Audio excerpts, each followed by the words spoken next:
Very effective tool. Hi there.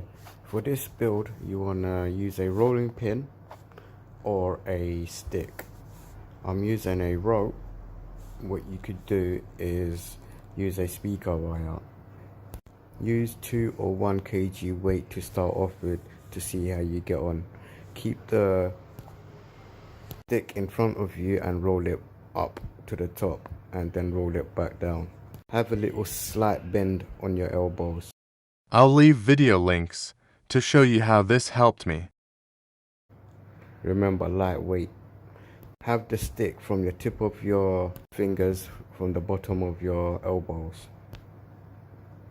Drill a hole in the middle and rope, tie it secure so it doesn't fall off. Once again, keep the stick in front of you and roll it up and then roll it back down, and that would be a set. Try 2 to 3 times to start off with, and also increase the weight as you progress. This is how I grew my forearm and also strengthened my wrist.